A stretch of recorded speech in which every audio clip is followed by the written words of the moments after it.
নমস্কার। আচ্ছা, বাবরি মসজিদ বিতর্ক। সবাই তো ভাবছিল যে এই অধ্যায়ের বোধহয় শেষ, কিন্তু না, গল্পে এসেছে এক নতুন মোড়। চলুন আজ আমরা বিস্তারিতভাবে দেখব ঠিক কী ঘটছে। তো চলুন একদম বর্তমান সময়ে চলে যাই।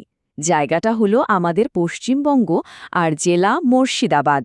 এখানে এমন একটা ঘটনা ঘটছে যা শুনে অনেকেই কিন্তু বেশ অবাক হচ্ছেন।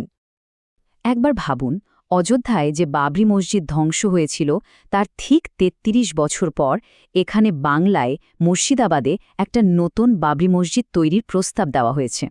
স্বাভাবিকভাবেই সবার মনে একটাই প্রশ্ন, হঠাৎ করে এর পেছনের কারণটা কি? আসলে মাঠের বাস্তবতাটা কিন্তু বেশ অন্যরকম। এখানে সাধারণ মানুষের একটা বিশাল আবেগ জড়িয়ে গেছে। কলকাতা, নদিয়া, বীরভূম মানে দূর দূরান্তের জেলা থেকে মানুষজন মাথায় করে ইট নিয়ে আসছেন, বুঝলেন? এটাকে তারা শ্রদ্ধার্ঘ্য হিসাবে দেখছেন। আর শুধু তাই নয়, প্রচুর অনুদানও জমা পড়ছে। তো বোঝাই যাচ্ছে এটা আর শুধু একটা মসজিদ নির্মাণের প্রজেক্ট নেই, এটা যেন একটা গণ আন্দোলনের চেহারা নিচ্ছে। কিন্তু মুর্শিদাবাদের এই নতুন মসজিদের তাৎপর্যটা ঠিকভাবে বুঝতে হলে আমাদের কিন্তু একটু ইতিহাসের পাতা উল্টাতে হবে। মানে ফিরে যেতে হবে সেই অযোধ্যার মূল বাবরি মসজিদের গল্পে। এই যে অযোধ্যার বাবরি মসজিদ, এটাই কিন্তু ছিল শতাব্দীর পর শতাব্দী ধরে চলা একটা বিশাল বিতর্কের একেবারেই কেন্দ্রবিন্দুতে। এর মূল কারণটা হলো বহু হিন্দুর বিশ্বাস যে ঠিক ওই জায়গাটাই হলো দেবতার রামের জন্মস্থান। এই যে সময়রেখাটা দেখছেন, এটা প্রায় ৫০০ বছরের একটা লম্বা ইতিহাস। ১৫২৮ সালে মসজিদটা তৈরি হলো, তারপর ধীরে ধীরে উত্তেজনা বাড়ল, আর শেষে ১৯৯২ সালে সেটা ভেঙে ফেলা হলো। আর তারপর তো লম্বা আইনি লড়াই, শেষে ২০১৯ সালে সুপ্রিম কোর্টের রায়। মানে প্রত্যেকটা ঘটনাই এই বিতর্ককে আরও জটিল করে তুলেছে। তো ২০১৯ সালে সুপ্রিম কোর্ট একটা ঐতিহাসিক রায় দিল। ভাবা হয়েছিল যে এই রায়ের মাধ্যমে হয়তো এই বিতর্কের একটা আইনি সমাপ্তি ঘটবে। চলুন তো একবার দেখে নিই ঠিক কী বলা হয়েছিল সেই রায়। তো দেখুন, সুপ্রিম কোর্টের রায়ে বিতর্কিত জমিটা রাম মন্দির নির্মাণের জন্য দেওয়া হলো, আর তার সাথে সরকারকে নির্দেশ দেওয়া হলো যে মসজিদ নির্মাণের জন্য একটা বিকল্প ৫ একরের প্লট দিতে হবে। মানে এই রায়ের মূল উদ্দেশ্যই ছিল দীর্ঘদিনের এই যে আইনি লড়াই, সেটার অবসান ঘটানো, একটা স্থায়ী সমাধানে পৌঁছনোর চেষ্টা আর কি। কিন্তু ভাবা হয়েছিল এক, আর হলো আর এক। আইনি সমাধানটা কিন্তু গল্পের শেষ ছিল না, কারণ ঠিক সেখান থেকেই মুর্শিদাবাদের শুরু হলো এক নতুন অধ্যায় আর এক নতুন বিতর্ক। এই যে মুর্শিদাবাদের মসজিদ প্রকল্প, এর প্রস্তাবক হলেন প্রাক্তন তৃণমূল বিধায়ক হুমায়ুন কবির।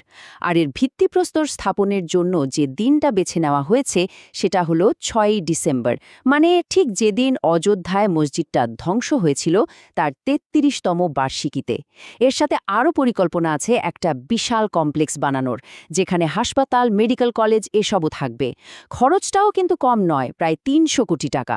বোঝাই যাচ্ছে এই বিশালতা আর এই প্রতীকী দিনটা বেছে নেওয়ার কারণে একটা তীব্র প্রতিক্রিয়া তৈরি হয়েছে। আর যা হওয়ার তাই হলো। এই ঘটনাকে কেন্দ্র করে রাজনৈতিক ময়দানে রীতিমতো ঝড় উঠে গেছে। একদিকে রাজ্যের শাসক দল তৃণমূল কংগ্রেস বিধায়ক হুমায়ুন কবিরকে দল থেকেই বহিষ্কার করেছে। তাদের বক্তব্য, উনি দলীয় শৃঙ্খলা ভেঙেছেন আর ধর্মীয় বিভেদ তৈরি করতে চাইছেন। অন্যদিকে ভারতীয় জনতা পার্টি বা বিজেপি এই পুরো প্রকল্পটাকেই অনুপ্রবেশকারী সাম্প্রদায়িকতাবাদ আর এক ধরনের রাজনৈতিক উস্কানি বলে বর্ণনা করছে। ব্যাপারটা কিন্তু শুধু রাজনৈতিক বিতর্কেই থেমে নেই, এটা এখন আদালতের দরজায়ও পৌঁছে গেছে। কলকাতা হাইকোর্টে একটা জনস্বার্থ মামলা বা পিআইএল দায়ের করা হয়েছে। আর সেখানে মূল উদ্বেগটা হলো এই প্রকল্পের কারণে রাজ্যে সাম্প্রদায়িক সম্প্রীতি নষ্ট হতে পারে কিনা। তবে বিতর্ক এখানেই থামছে না। গল্পে এবার একটা আধুনিক মোড় এসেছে, আর সেটা হলো অনুদান নিয়ে ডিজিটাল জালিয়াতির অভিযোগ।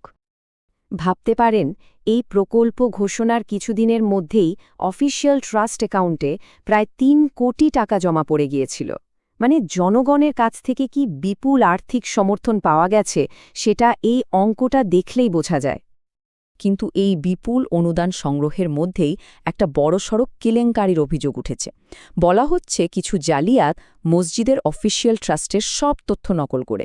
তারপর তারা একটা ভুয়ো কিউআর কোড বানিয়ে সেটা ছড়িয়ে দেয়। আর এর মাধ্যমে সাধারণ মানুষের অনুদানের টাকাটা ট্রাস্টের অ্যাকাউন্টে না গিয়ে অন্য অ্যাকাউন্টে চলে যাচ্ছিল। স্বাভাবিকভাবেই ট্রাস্টের কোষাধ্যক্ষ এখন সাইবার ক্রাইম পুলিশের কাছে এই নিয়ে একটা আনুষ্ঠানিক অভিযোগ দায়ের করেছেন।